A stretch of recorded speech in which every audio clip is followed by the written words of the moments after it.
Hello everyone, and welcome to a brand new YouTube series which I've waited so long to get underway. Street Photography Breakdowns, the series in which I break down my street photography. So, without further ado, let's finally get the show on the road.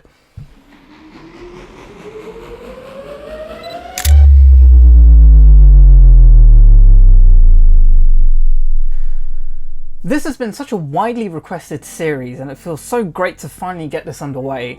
And I guess I should start with why I do street photography in the first place. And the truth is, whilst I was just starting out my journey, my photography journey, I didn't really have a lot of financial freedom.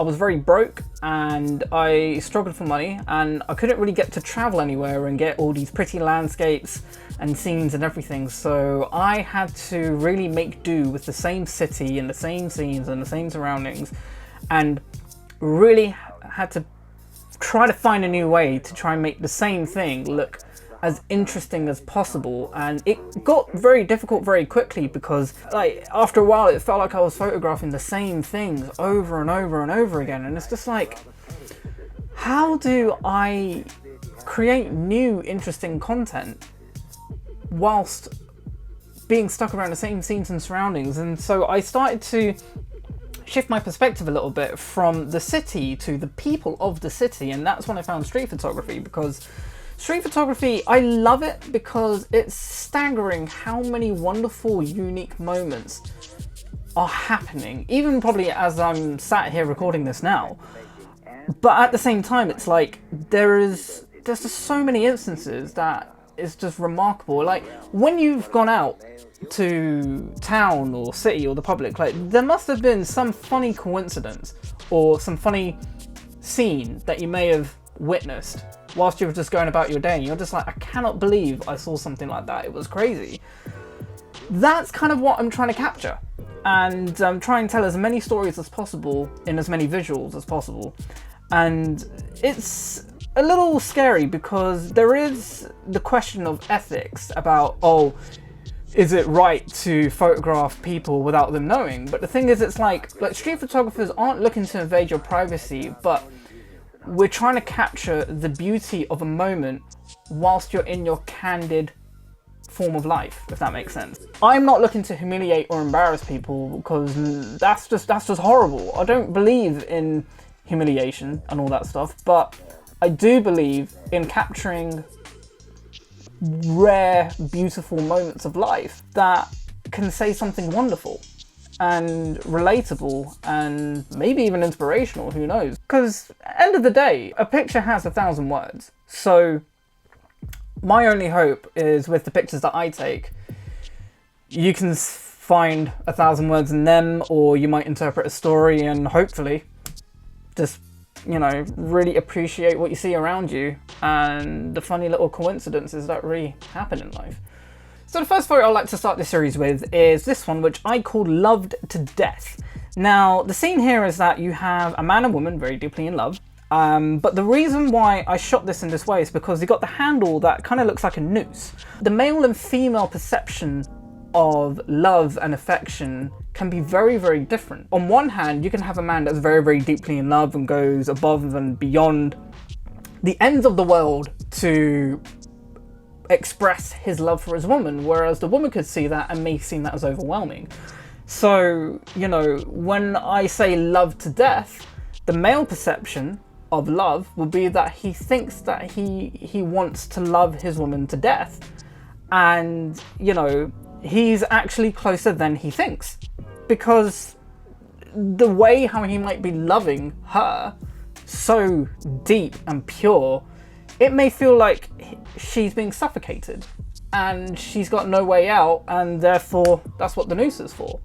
I feel like it's very key for men and guys out there to really be careful with how much they express their love, because at the end of the day, you just really don't want to be overbearing. As much as as great as it is to be in love, you know, too much of anything will kill you, as you can see here.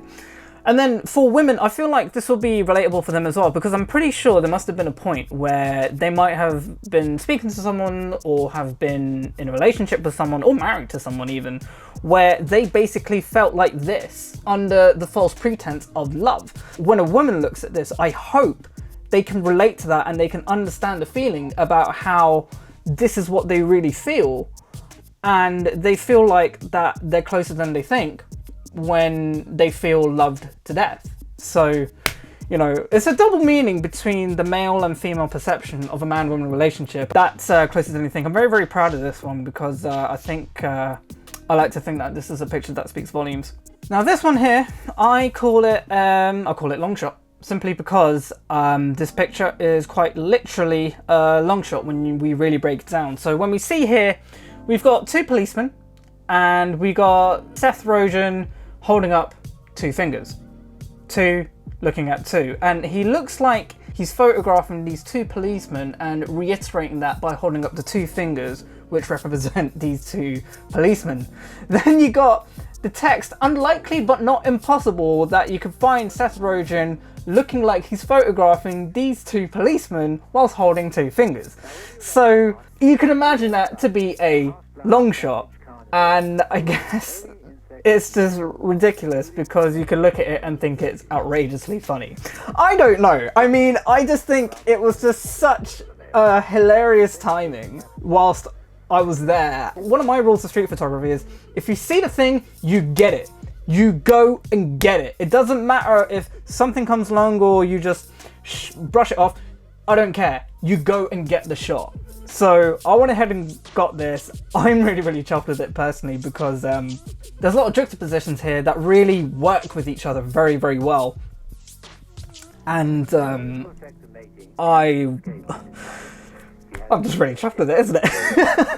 Now this one here, I was drawn to this because originally I saw the yellow pen and the yellow sign, both yellow obviously, but they both were slanted at a very, very similar angle. And I thought the odds of that were very, very rare in itself, but then I felt like there could be something more I could add to it. So I stood here and waited for a while, waited to see if there was anything new or interesting that will come by that would have hopefully been yellow. And I settled for this because it's a van with prominent yellows in there. But what I also realized was that the horizontal yellow line is almost flush with the bottom of the yellow pen on the left and the top of the yellow sign on the right. So it's like a really perfectly placed yellow pattern here. And then you got the slope of the A in the Addison Lee logo. That's also of a similar angle to the pen and the sign as well. So there's the theme of yellows. You've got the lines which almost suit each other. And you've got similar angled slopes as well, and it's a very, very small, simple one. I doubt there's really much meaning to it, but there's a lot of things that kind of like reimpose with itself, I suppose. So I feel like I feel like that's a very rare catch for me, and I'm really happy with it. Now this one here, I was very, very hesitant in uploading this, to be very honest with you, because I shot this at my local skate park, which I occasionally go there to do the old tricks and stuff. I saw this BMXer doing backflips and I just asked him if I can photograph one. So he did a couple and I ended up with this one. I guess I'm just a little bit annoyed because I just wish the dude on the bottom right wasn't there, personally, but at the same time, it's like you got one man upside down looking right, and then you got another gentleman directly underneath also looking the same direction. So it's kind of like a split between two worlds. See, it's really difficult because at times I often wonder what it would be like to see my street photography without myself seeing it, if that makes sense. Because I look at this and I know exactly what's happened, but then if someone else saw that for the first time, it's like, they must be like, whoa, how did that person get upside down like that? And then they have to work it out as to how they got there in the end. And it's annoying sometimes because being a skateboarder, I see these things fairly often, so I'm just like, oh yeah, that's a guy doing a backflip. But then for someone else who's not really into those kind of scenes, they'll be really confused by this.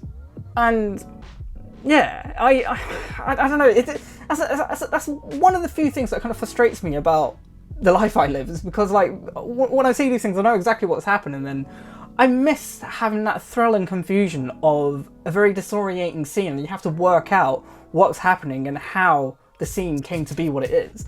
And then we've got this picture here, which I call Egghead, for a very obvious reason, which I don't think you need me to explain, but what I will say is that it was alarming at how long it took me for me to wait for a bold person to stand where I was waiting. If you want to take a guess, feel free. But the final answer was 40 minutes. I waited 40 minutes for a bold person to stand where I was standing so that I can photograph them with the eggs in the background. And for those who are wondering why there's loads of eggs there in the first place, Gloucester Road Station had a nice exhibit of loads of eggs. It was like a very, very big art piece along the station.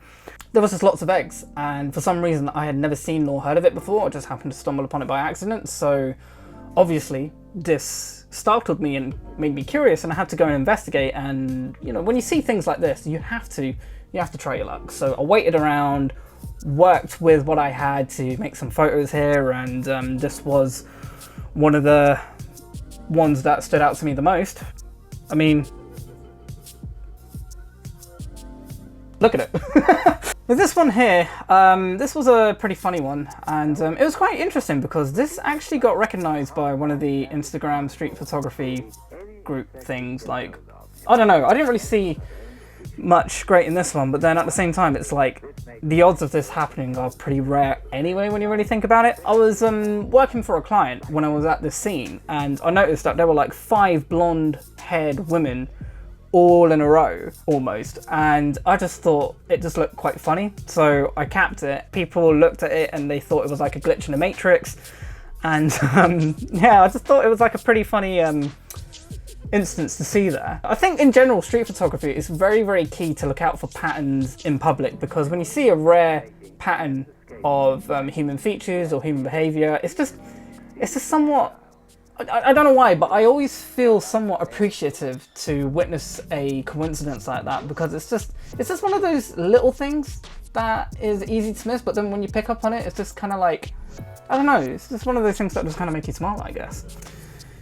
And then we have this one here, which is, I mean, I wanted to work with this scene for quite a while, because you got the 3 models in the advert on the left, all smiling, and then you got a lady with this rare hat of a smiley face. So you got smile, smile, smile, smile, and it's great because happiness could be like an infectious super drug. I mean, I don't know, you can interpret that however you want, but you know, the smiles all around.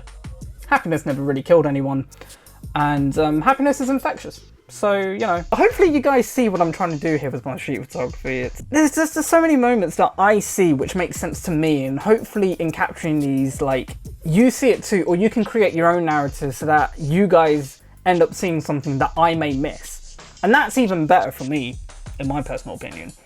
And in saying that, a good place for you to try this would be with this shot here, which I call the 3 stages in a relationship. Now, I must have shown this to like a whole different bunch of people, and all of them have interpreted this shot in so many different ways. It was really, really cool to see people's creativity on how they interpret a scene. And my interpretation of this is that you got this lady in the far left corner-ish, and she's looking at this person walking away, because in my head she's given up because she won't listen, so she just walks away and just leaves her be. So then we move on to stage 2, where they're deep in love and they're really happy and blah blah blah, but then you've got stage 3 where the conversations and stuff get a lot more formal and intense, and there's loads of, you know, maybe arguments or tensions, whatever, you name it. It's like 3 different stages, 3 different scenes where, you know, you're in the unknown, and then you're in love, and then you're in uncertainty.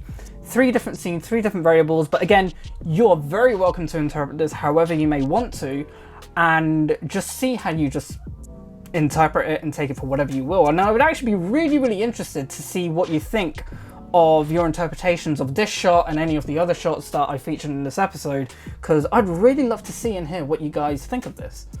So yeah. 3 stages of a relationship. I'm really, really happy with this one, and I also think this was one of the best performing street photos I've ever posted, with 250 likes on Instagram. Now this photo is really, really hilarious because I didn't realise what was happening here until about 2 or 3 weeks later after I photographed it.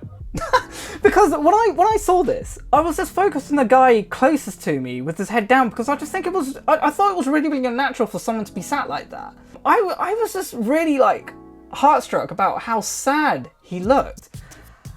And I realised that, you know, there was a sign pointing down which says men's this way looking down. And I thought the down arrow and him looking down, I thought that would have been like a good juxtaposition. But then there was someone else in the background as well. And I thought, okay, that's also a guy there. So I tried to line it up as best as I could. So I got the man in front and the man behind me, but almost underneath the men's this way sign. But then I settled for this. And then I realised the bigger picture, because someone pointed out that it almost looks like a mirror. So you got two men sat down in the same pose with similar coloured jackets with the bag on the same side. And when someone pointed this out, I was just like, oh my god, I genuinely did not realise that. So it was like one of those shots that turned out to be way, way better than what I initially thought it was. And I was so glad I didn't scrap that and let this sit in the dark. So oh man, I look at this and it still feels, I'm still in a little bit of disbelief that I caught a scene like this, because it's like, I don't know if I'm ever capable of taking really, really good street shots, but then maybe that's just my own confidence talking. But when you take a shot like this, it's like, you look at it and you just think, oh my god, I can't believe I shot that. So yeah, this is probably one of my favourite pictures ever. I'm so proud to call this my shot, because it's such a rare opportunity, and when you photograph rare opportunities like that, oh man, it's just, this is why I love street photography, because you can get one of those unique, one-of-a-kind scenes, and you know that it's almost never going to happen ever again, and it's only you that was able to capture a scene like that. And, oh god, it's why I do what I do. And finally, we have this scene here, which I call Hopeless Romantic. And the reason why I shot this is because, well, originally I saw the next sign with a love heart, and I thought, I wonder if there's something I can make with this. I ended up with this, which was way better than what I had hoped, because when I look at it, I see a man who, and it looks like his hand is touching this lady's elbow, even though he isn't. And it just looks like, with the smile on his face and his eyes closed, like you can just think he's just like, yes! Like he's really excited that he's found his next love interest. And you know, you can interpret this in many ways. You can interpret it in a positive way, you can interpret it in a negative way, but I will leave that one entirely up to you, because love is a wonderful, interesting emotion. Like, it makes people do things that they never thought that they would ever do. I guess this scene here is just kind of a way to reiterate that and make you realize, like, you know, when you find someone interesting, you end up doing something really, really, really crazy, or really daring, really scary. I don't know, but yeah, I mean, this one I call Hopeless Romantic. It's another one that I'm really proud of, because when you get a photo that's way better than what you hoped for after waiting around, and I think I waited like 15 minutes until I got this shot. When you get something better than what you'd hoped for, it's like a blessing, because, you know, you're just like, oh, blimey, I'm really chuffed with this shot. But then at the same time, it's like, it's the same thing as I said before, like when you take a shot which, you know, no one will be able to replicate that easily, and you get to own it because it's your shot. So again, it's like one of the reasons why I do street photography. So there you go, guys. Those were 10 of my street photography shots, all broken down for you. I hope you guys found this interesting. I hope none of you guys found this offensive, because again, no offense is intended in making this, all these shots. It's just purely to capture wonderful people in wonderful moments, and it's just my way of celebrating them, because that's what people ought to be celebrated. So thank you very much for watching. Be sure to subscribe for more videos, and I will see you all in the next one. Take it easy and have a great day.